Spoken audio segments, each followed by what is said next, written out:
All right, once again, we are talking with Dr. Sharice Janae. How you doing, Dr. Sharice Janae? I'm good, girl.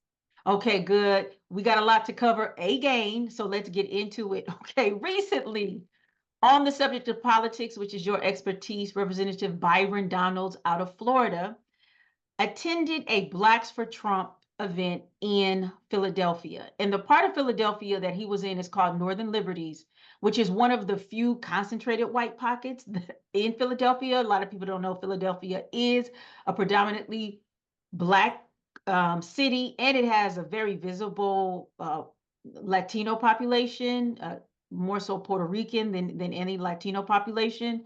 But he was in Northern Liberties. This is a section I'm very familiar with. And at this event, he said something that has incensed people and it has struck up a lot of conversation. And that was that the Black family unit was more together during the Jim Crow era than now. So it has created a maelstrom of conversation, controversy. He's been going on talk shows and getting worked over, and people have come to his defense. So let's talk about this. For those who don't know what Jim Crow is, can you explain Jim Crow in this era of Jim Crow? Yeah, so Jim Crow is the era, and I like to not just call it Jim Crow. I like to call it Jim and Jane Crow, Hmm. because I think that using the masculine in many ways erases the volatility of the white woman in that same time frame. But it is the time frame of after Reconstruction here in the United States. After the Civil War ends in 1865, we're talking about the span of the late 18, scholars go back and forth, but we're talking about the late 1860s, early 1870s, after the Reconstruction period was over, all the way into what we would consider the end of Jim and Jane Crow, which is with allowing of the Civil Rights Act of 1965. So there were successive civil rights acts. There was the Civil Rights Act of 1957. There was the one of 60, 64, and then 65. And so that federal legislation over that time period is what really is the seen as the ending of Jim and Jane Crow.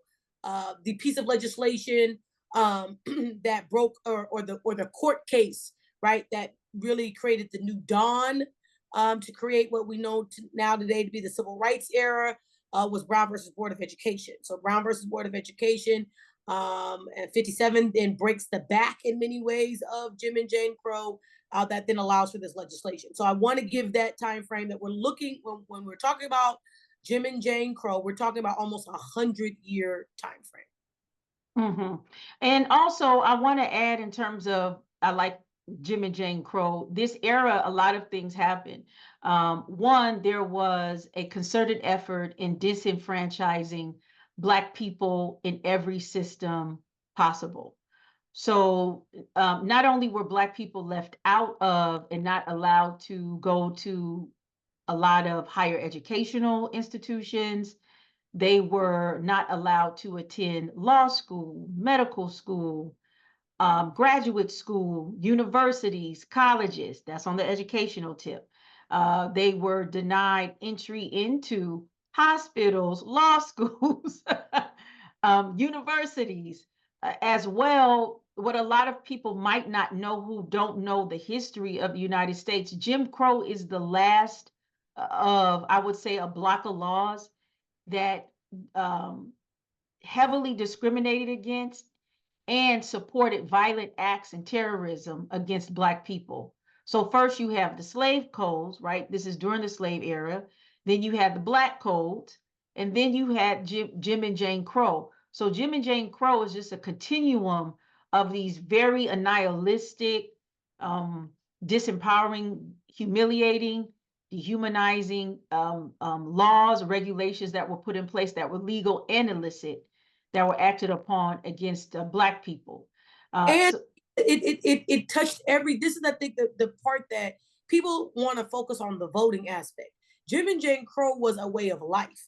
It affected every part of Black people's lives. It affected where you bought a house or if you could buy a house. It affected where you went to school, and I don't mean higher education, I mean inside your neighborhood. It played a role in where you went to school or where you didn't go to school. It affected what grocery store you were able to buy groceries out of and what grocery stores you weren't able to. It affected where you were able to shop.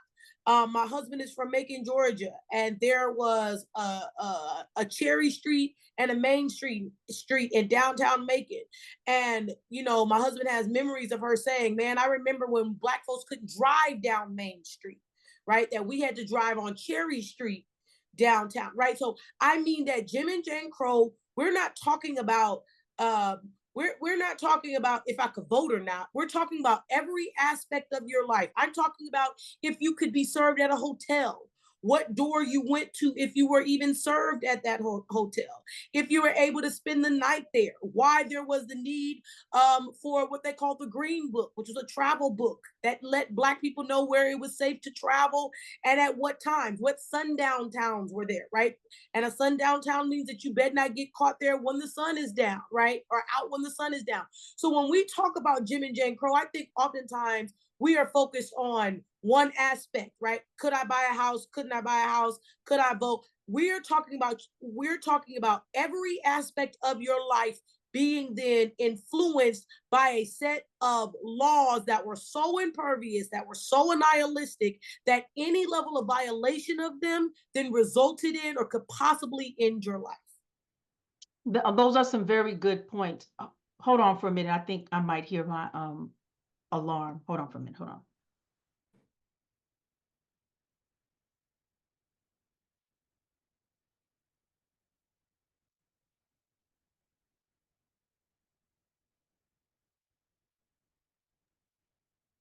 Those are some hold on for me. Those are some very good points. I think this is really important for people to understand how intrusive Jim and Jane Crow was, and that you had to make a lot of decisions just about your daily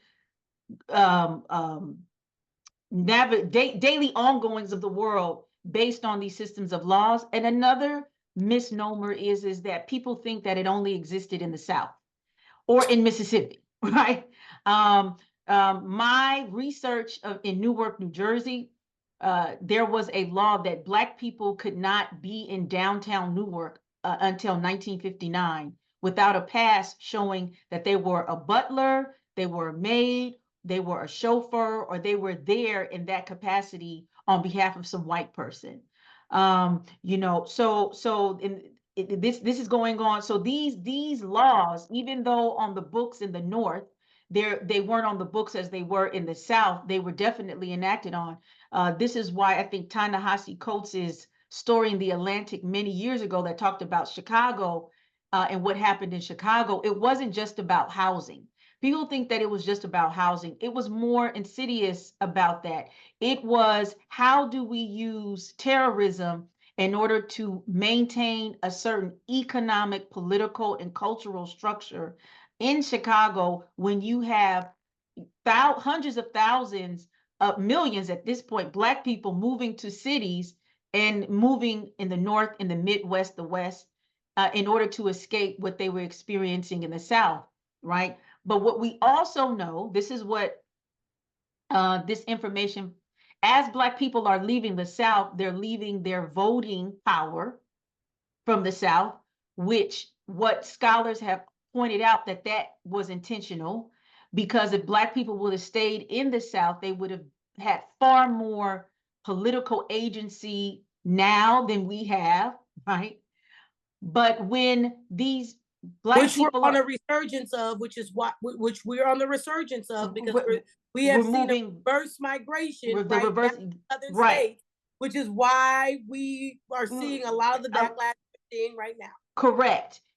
But what people don't know is that when Black people move to these cities outside of the South, they just move to the cousins of the white people in the South, right? There is no this binary thing that there is a white Northerner and a white Southerner. All these people are related, right? And so another thing that is also happening that's coming out is that in these quote unquote progressive free cities, places that we grew up in Los Angeles, California, this is why California has a huge reparations movement going on is because the ramifications of slavery, not only in the South, but in California. A lot of people don't know that there was slavery in California, had a lot of consequences in the political, cultural, economic state and Black people's experiences in California.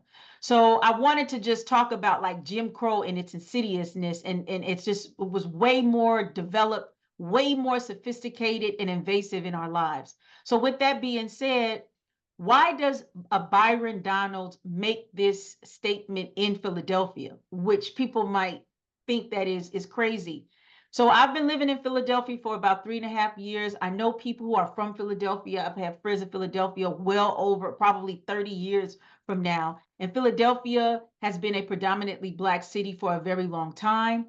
But in conversing with my Philadelphians about how Philadelphia right now is considered the poorest major city in the United States, and in conversation of how Philadelphia got that way, a lot of Black Philadelphians say that Black Philadelphians were far more thriving and in a good position when segregation happened.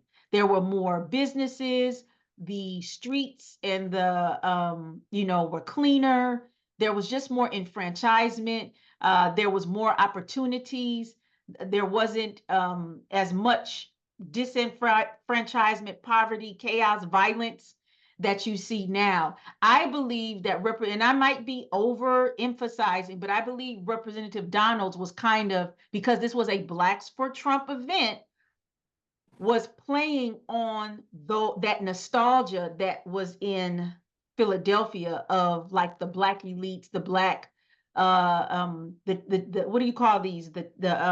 Black bourgeoisie. The Black bourgeoisie, the Black intelligentsia. I mean, there were, the Philadelphia Tribune, I think, and the Inquirer were financed by a Black man who made his money off of creating masts for sailboats. So there has been affluent and wealthy Black people documented since, I want to say, the late 1600s in Philadelphia. So I think that's why Representative Donalds is doing that. Why he's doing it in Northern Liberties, full disclosure, I live in this area. How I got here, that's a whole long story.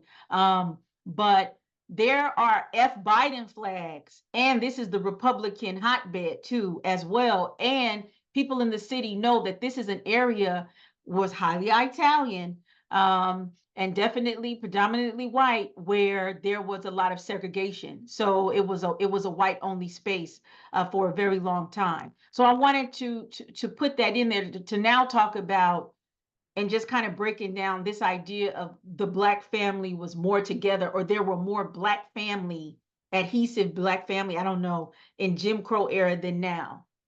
So I think I'm glad you pointed this out regionally, because I think that this means something differently to different people regionally. But I think one of the biggest things as to why it all means the same thing is the understanding that Donalds went to a predominantly white area to talk to Black people and then use a dog whistle to attract white people, right? The idea of Jim Crow harkens to a Donald Trump slogan of "Make America Great Again," right? It ties in this understanding that of this nostalgia period. And in that nostalgia, as you've said, he is then over-reliant, in my opinion, over-reliant on the very, in my opinion, few and smaller set of Black people that were able to live this free or this unencumbered life. What I think most people lose sight of when they think about Philadelphia is in what state? Right? It's Pennsylvania, right? Right. It's in a Quaker state that in many ways was the home of abolitionists, although white abolitionists did not, were not the major hand in the slavery movement.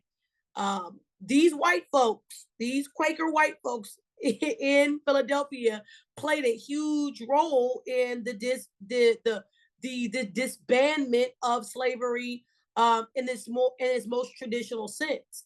And so there's not only a dog whistle being played to Black people in that sense, but into white people of saying there was a time, right? There was a time when there were more delineated spaces that everybody agreed to that we no longer agree to. And I think that's something that's being lost because of the space and place that he said it. Because he said it there, and because it was recorded, which is again where you talk about the proliferation of the internet, or that the regionalness of the United States has basically gone by the wayside because of this thing called the internet. I think in many ways Donald felt safe making that comment in this geographical space, not understanding what it was going to mean outside of said geographical space, because I don't believe he would have made the same comment had he been in Florida, where he in the state that he represents. I don't know if he would have been. I don't know if he would have been so free, right, in saying that, because if you listen to the recording, now that the recording has been released, you can hear what it sounds like a Black person saying, "That's right, yeah, that's right. The Black family was together," right?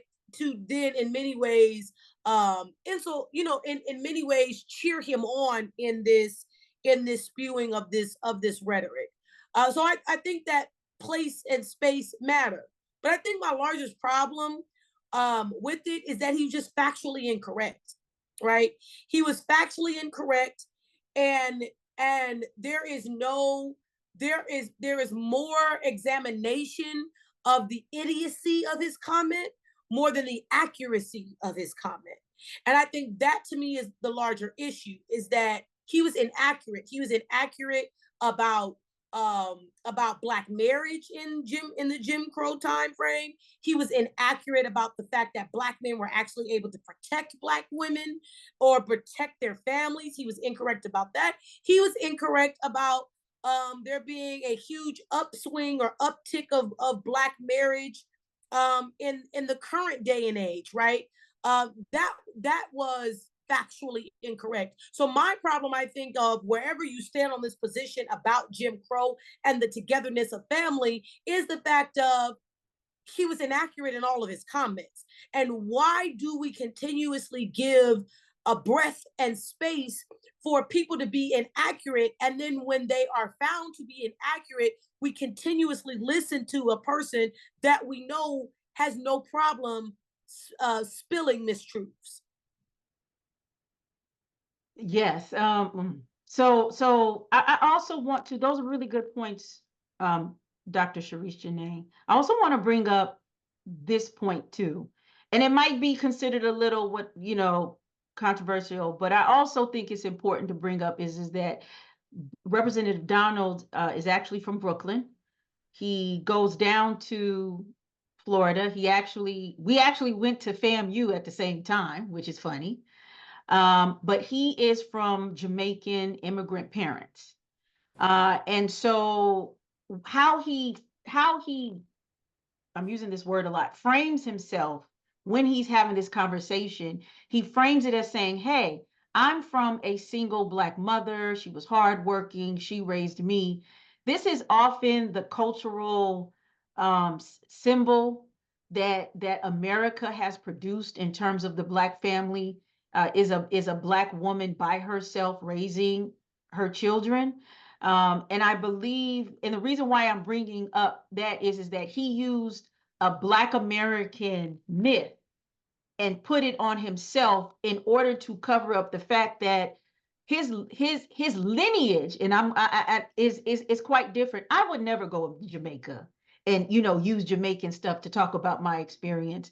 And this is not to create these, what the young folk calls diaspora wars, but I want to point out how sometimes a lot of folk who don't have that oral history or understanding of the nuances of the political cultural play out that's happening in the States and why. And this is why it's very important. And even though he was inaccurate, let's also bring up several things that are happening after the Jim Crow era, because we know that in the Jim Crow era, there were a lot of things that Black people obtained and gained in it. There is, you can have two things, what they say, right at the same time. There were a lot of businesses, newspapers were thriving more, communities, in terms of how Black people treated each other, they were considered safer, so on and so forth. But what happens after the Jim Crow era is the dismantling of Black communities post-segregation by way of the welfare system, right? And how the welfare system forced Black men out of Black homes in order for there to be some type of subsidy, government subsidy in the house. One, two, we must also bring up drugs and how drugs were implanted in Black communities. I come from the city, in the section of the neighborhood where crack was dropped intentionally, which played a huge part in dismantling Black families, and as well defunding of urban spaces in urban cities. When Black and brown people, and Black people specifically, begin to move into the area. And when I mean defunding, I mean removing money out of schools, parks, public transportation, sanitation, and all the things that make even utilities. This is why some place like Jackson, Mississippi is struggling, right? So moving tax dollars, moving them around, and as well, you have to also add to that of how these highways were built in thriving Black communities in the cities to get the white people who moved to the suburbs into the cities so they could move. So not only does he have an inaccuracy, and not only does he not fully disclose his lineage when he's talking about this, but he does not bring up contextually what has happened to Black people in America, because there is this understanding outside of America that Black people just did this to themselves. Like, we woke up disenfranchised, and that there has not been concerted effort at this point for hundreds of years in order to keep this hierarchy continued in different various ways. And we haven't gotten into the policing and all the other things that have fractured Black communities, cities, and towns across the country. So I'm glad you brought this up, because there is an author out of the University of Florida. Her name is Sharon Wright Austin, and she wrote a book called The Caribbeanization of Black Politics. And she looks at 4 cities. She looks at Boston, Chicago, Miami, and New York. So Philadelphia is not listed there, but she looks at Boston, Chicago, Miami, and New York to see how has this ethnic diversification among African communities that have now essentially become African American affected the political ethos system in these major cities. And what she found in doing this book, and I think this came out in 18. Let me see when it came out in March of 2018. So it's a little dated, but not severely dated. What she found was that first generation migrants comply or adhere to the American myth, and that it takes, or it requires then the second or the third generation of that ethnically diverse African to understand the points that you just made, right? That it normally happens in the second generation, once that American-born Haitian, or that American-born Jamaican, or that American-born St. Lucian then experience it, right? Doesn't have those island experiences, or don't have these other ethnic, right? Those are tangential to their experience. It's only once then that they really understand that this African American narrative is a mythology, right? It takes at least a generation for that to happen, which is why I think that Donalds is interesting, because he is the second generation. And to insulate him from that reality, he marries someone that is not inside of his ethnic diasporic reach, right? He transfers from Florida A&M, right? He transfers from Florida A&M and goes to Florida State. Now, for those that are not familiar, they're literally across the street from each other. The only thing that he was gaining by going to Florida State was access to whiteness. That's the only thing that he was gaining, because the schools are literally across the street. Across the tracks. right, across the tracks. across the tracks, right? So I say this all the time, and people have thought this to be funny. And your take on this, everybody's entitled to how they see it. But the way that I see it, when we talk about Black people that are not native to the Black American experience, like a Kamala or like an Obama, there are decisions that you get to make, or there's decisions that you make that then signal to me in many ways that you're trying to get a better understanding of that because you can't escape it, or you make decisions to try to run from it to escape it, right? And in the case of Kamala, making the decision of, I grew up in the Bay Area, I was reared primarily by this Indian woman, I'm still seen as Black whether I want it, whether I lean into it or not. Let me go to Howard so that I get this experience, so that I have a better understanding, because I know that I'm not native to this understanding. Obama saying, you know what, I'm here at Occidental and I can run from the phenomenon of what it really means to be a Black man, but it doesn't change how the society is treating me. So let me move in with my half sister in New York and go to Columbia so I have a better experience. That is not what Donalds has done. He has done the exact opposite.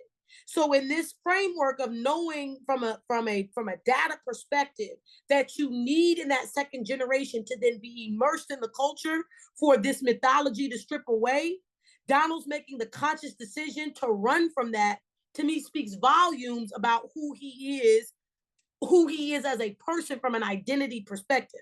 So like you said, when you try to wrap yourself right in this, there are decisions that there's some things that you can't control, and there's things that you can control. And every time I look at his ethos, what you see is him running from this experience of what it means, what it means to be native of the Black American experience. And what I see him doing is insulating himself and picking up the tropes and the symbols when they are convenient for him, and in many ways convenient for him because he's auditioning to be vice president of these United States.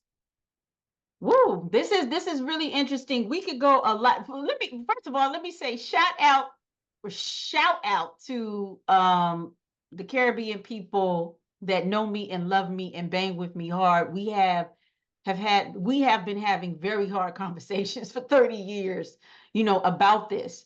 And so of course, how both of us see a Donald's goes far beyond what we talk about. And most of it probably will not be on air because it's a very sensitive issue, because we as Black people are in this really we are at this crossroads in terms of Blackness in America. And so I'm so glad you mentioned that book. I'm definitely going to read it. There is this idea, because there's such a heavy representation of Black international folk in these positions of power, there is an assumption that there are more Caribbean and people of African descent, more recent, who represent Black Americans, but that is absolutely not the truth. Also, when you were talking, I also wanted to bring up the fact that Brooklyn is one of those highly concentrated areas in the United States where you have a lot of Caribbean and African people, to the point that there's a predominant or a proliferation of what the Caribbean and African immigrant experience looks like. And there's more conversation, more public discourse. And so what it is in the discourse is that as anybody who moves from their home country to a host country, or a migrant, or a migrant who moves from their, because we call Louisiana home country because this is where my mother is from and this is where we had to go, and we go to Los Angeles, which is foreign territory. There is a matter of stripping that happens, and there are things that you have to give up, or there are things that remain static, or they just stop. So when you attempting to kind of hold on to this identity, there's a lot of negotiation about who you are not. And so for a Black international, it's like, I am not Black American, but the reasons why they are not Black American are predicated on so many negative, stereotypical caricatures that have been have been used to divide these groups from all different parts. But one thing that is very clear in the United States, if you are immigrating, is that you want to be mobile in the group that offers you the most access into the quote unquote American dream.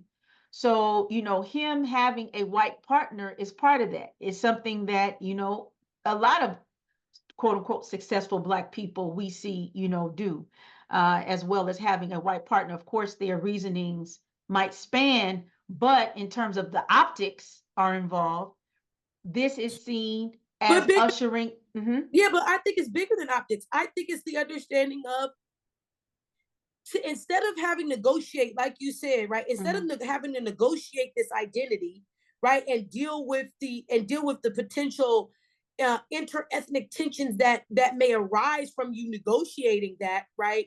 Negotiating being a son of a single mother who migrated here, right, is very different than being the mother of a Black son whose father is not in the home, right? They're not the same thing, right? Correct. And Correct. so, but instead of sitting in that and negotiating those differences, you hide from that by then marrying a white partner, because it forces you not to have to then deal with that. It forces you not to have to make decisions, because now you get to create a multi-ethnic, right? A multi-ethnic family that in many ways gets to escape those very same realities. We have to also know that in many ways that and I probably shouldn't say it this way, but his wife is the prize, right? Because she's really expanding her wings there in Florida. And some say that she, the rumor mill amongst political circles is that she's auditioning to be Donald Trump's Secretary of Education, right? That's some of the political rumbling, right? Oh boy. The same way if you think about Daniel Cameron, right, who was in Kentucky, who was the AG, right? Who was the AG in the Breonna Taylor case, right? And took the quiet grand jury, got the police officers off because what? Because he had aspirations of running for governor, right? Because he was married to Mitch McConnell's granddaughter, right? And so what I'm saying is that I think it's bigger than just optics. I appreciate you being that lenient with him. I think it's bigger. I think it's bigger than no. I'm serious. I think it's bigger than optics. I think that in other cases of Black men, it has been about optics, and that how those optics lead then to access. I think it's been more of a breadcrumb kind of situation. But when it comes to Donald's, I don't think it was that at all. It was the marrying her is the come up, and it's going to allow me to, number one, not have to negotiate, right, this mess that is my identity. Number two, it allows me to have immediate access because of how tied in her family is, right? And number three, it allows me to live in a southern state that has southern sensibilities, because it doesn't get any south, doesn't get any more south than Florida, but has this very multicultural heritage that allows me to get in where I fit in, and I don't have to be very definitive in my identity. Right. There are some excellent points. So Representative Donalds, while he is still trying to make these rounds on what he said, we will definitely keep our eyes on him in understanding this breakdown and what he is attempting to do or not to do. So he is very much tethered to he's very much tethered to the current candidate for presidency, or Republican candidate for presidency. Do you think that a Representative Donald would hurt or help a Trump candidacy? Oh, he's only going to help him, right? That was the reason that they put Tim Scott up, right? Because the party knew let me say it this way. The party knew after Donald Trump tried to kill Mike Pence and his family, that Mike Pence was out, right? So that, and people have to remember that Mike Pence in many ways was seen as okay by the establishment because Trump was seen as this fireball, this unpredictability, whereas Mike Pence was seen to be far more, right? He was the one who came in and calmed the donors down, like, yeah, he said something crazy, but, right? That was the role that Mike Pence played. And so I think that trying to then play on the traction inside the Black community or trying to create this tension there, they wanted to use Tim Scott, but Tim Scott is not accepted in many ways by the Black community the same way a Byron Donalds can be, right? His aesthetic is Black, right? The event that we're talking about is cognac and cigars or whatever. Right. It was very there was lots of symbols, right, to this Black upper class economically driven black man and white man that may sit in the same corridor, right? His aesthetic is very Black, right? He gets a real sharp shape up like a Black man, right? With the full beard and the right. He boasts all the machismo, right? And so if you are trying to formulate this stronger ticket, right? This ticket that is strong, right, in comparison to the feeble older Joe Biden, who was punk enough to sit behind a Black man as vice president, although he had more experience, and punk enough then to pair up with a Black Asian woman to be his second number two. No, I'm going to present a stronger, more masculine ticket in Trump, Byron Donalds, right?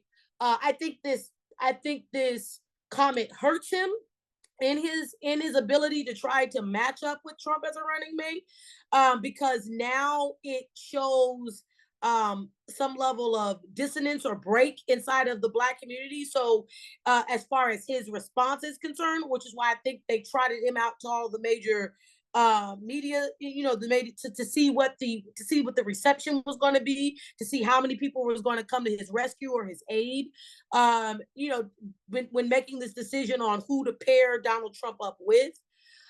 So I think that it hurts his chances because of the optics, but I don't think that it's going to.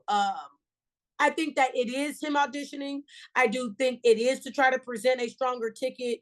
I don't know after this scuffle if the party is still leaning towards using him or if they're going to try to convince Nikki Haley, right, and to try to bring her voters along and then present, two man-woman tickets and try to suss that out to draw white women, right, away from the woman factor when it comes to Kamala Harris. Interesting. This will be very interesting, and we will be following this as we get closer to the elections. Thank you so much, Dr. Sharice Janae. Thank you for tuning into Arc Republic's news podcast. We are a small media organization with big news energy and cover topics from a global lens and work to uncover rich and robust stories. Any contribution towards our operation will fuel a much needed media revolution. So how can you do that? You can send money to our fundraising platform, which is arc-republic.fundjournalism.org/donate, or Cash App us at $Arc Republic Media. And stay tuned for Arc Republic News.